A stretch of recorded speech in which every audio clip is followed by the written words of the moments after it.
आज Doubtnut app download करें। Doubtnut पर अपने सभी गणित, रसायन विज्ञान, भौतिक विज्ञान और जीव विज्ञान के डाउट्स का करो सफाया। बस प्रश्न की फोटो खींचो, एक ही प्रश्न को क्रॉप करो और तुरंत वीडियो सोल्यूशन पाओ। अभी डाउनलोड करें। प्रश्न दिया है, भौतिकी के समीकरणों में सुंदरता होना उनका प्रयोगों के साथ सहमत होने की अपेक्षा अधिक महत्वपूर्ण है। यह मत महान ब्रिटिश वैज्ञानिक PAM डिरैक का था। इस दृष्टिकोण की समीक्षा कीजिए। इस पुस्तक में ऐसे संबंधों तथा समीकरणों को खोजिए जो आपको सुंदर लगते हैं। इस पुस्तक में कहने का मतलब आपकी कक्षा 11वीं की पुस्तक में जो समीकरण आपको अच्छे लगते हैं उनको खोजने के लिए बोला गया। तो देखिए, वैज्ञानिक PAM डिरैक ने जो कहा वह कथन बिल्कुल सत्य है, क्योंकि जो समीकरण हमारे लिए इजी होते हैं, ठीक है, यानी कि जिनको समझना आसान होता है, वो हमें अच्छे से याद हो जाते हैं। उदाहरण के लिए आपको बल का समीकरण F बराबर ma याद होगा। बल बराबर द्रव्यमान गुणित त्वरण होता है। आप जैसे ही बल लगाते हैं तो क्या होता है कि जो द्रव्यमान है वह एक त्वरित रूप में आ जाता है, उसकी आकार प्रकृति गत्यावस्था में आ जाती है। ये सब के बारे में भी आप लोग जानते हैं, ठीक है। तो ये जो समीकरण है यह एक अच्छा समीकरण। साथ ही साथ अगर हम लोग बात करें कार्य की, W बराबर जो हम लोग काम कर रहे हैं, ठीक है, वो क्या होता है, बल गुणित बल की दिशा में विस्थापन। इसको ऐसे प्रदर्शित कर देते हैं, ठीक है। तो इस तरह से हमें ये प्राप्त होता है।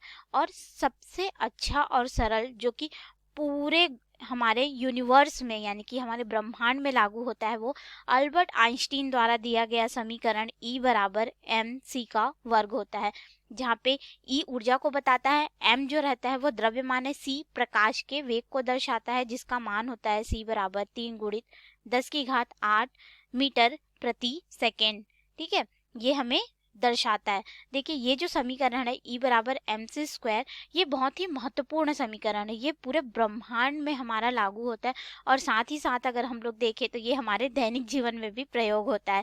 इससे संबंधित आप लोग बहुत बार इसका प्रयोग किए होंगे। कभी कभी क्या होता है, जब आपके परीक्षा के परिणाम आते हैं और रिजल्ट अच्छा नहीं रहता तो घर में बड़े बुजुर्ग या फिर मम्मी पापा बोल ही देते हैं या दोस्त यार कि तूने जितना मेहनत किया उतना ही तेरे को फल मिला बोल के। तो ये उसको बिल्कुल सही तरीके से परिभाषित करता है। जैसे कि E क्या है, ऊर्जा को प्रदर्शित कर रहा है।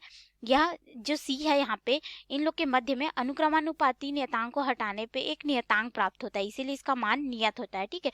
तो इसका मतलब ये हुआ कि हम लोग ऊर्जा को क्या कर सकते हैं, द्रव्यमान में परिवर्तित कर सकते हैं और द्रव्यमान को ऊर्जा में परिवर्तित कर सकते हैं। उसी तरह से आप जितना मेहनत करोगे आपको उतना ही रिजल्ट मिलेगा, या फिर आप अच्छा रिजल्ट लाने के लिए क्या करते हो, ज़्यादा मेहनत करते हो ना, तो ये हमारे दैनिक जीवन में प्रयोग होता है।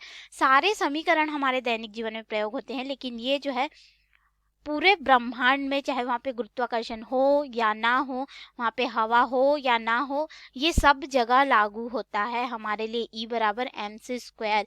इसीलिए इसको यूनिवर्सल इक्वेशन भी बोला जाता है, ठीक है, यानी कि ब्रह्मांड का सार्वत्रिक समीकरण के नाम से इसको जाना जाता है। साथ ही साथ यह द्रव्यमान और ऊर्जा के तुल्यता स्थापित करने में काम आता है। और अगर और भी सरल समीकरण की बात करें तो हम लोग संवेग P बराबर जानते हैं कितना होता है, द्रव्यमान गुणित वेग होता है।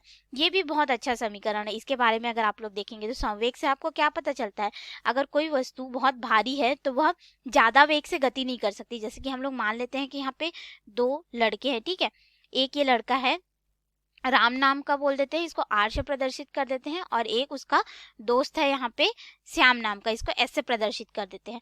अब मान लेते हैं कि राम जो है वह कितना है, 60 किलो का है, ठीक है, उसका जो भार है 60 किलो है, और यहाँ पे श्याम जो है वो मान लेते हैं कि 40 किलो का है। तो इसमें सबसे तेज गति से कौन दौड़ सकता है, श्याम दौड़ सकता है, क्योंकि उसका वजन कम है तो इसका वेग ज़्यादा होगा। तो संवेग भी हमें इस चीज़ को दर्शाता है। तो ऐसे कुछ कुछ छोटे छोटे समीकरण होते हैं जो हमें बहुत आसानी से याद हो जाते हैं। अगर आपको और भी ऐसे समीकरण याद है जो आपको बहुत पसंद आते हैं तो उनकी आप सूची बना सकते हैं।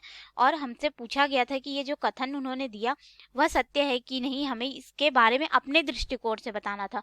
तो हमारे दृष्टिकोण से अगर बात करें तो ये बिल्कुल सत्य है, क्योंकि जो छोटे छोटे समीकरण होते हैं और जो सरल होते हैं, जो हमारे आसपास दैनिक जीवन में हो रही घटनाओं में हमें दिखाई देते हैं, तो वो हमें बहुत अच्छे से याद हो जाते हैं। इसके कुछ उदाहरण हमने देखे, बल का देखा, कार्य का देखा, E बराबर mc स्क्वायर का देखा हमने, आइंस्टीन के समीकरण का, ठीक है, द्रव्यमान ऊर्जा समीकरण का, और यहाँ पे संवेग का। इस तरह से और भी बहुत सारे समीकरण हैं जिसका आप लोग प्रयोग कर सकते हैं। आपको जो जो अच्छे लगते हैं उनकी आप सूची बना सकते हैं। धन्यवाद। कक्षा 6वीं से 12वीं से लेकर नीट, IIT, JEE वो एडवांस के लेवल तक 1 करोड़ से ज्यादा छात्रों का भरोसा। आज ही डाउनलोड करें डाउटनेट ऐप या व्हाट्सएप करें अपने सारे डाउट्स 8400 400 400 पर।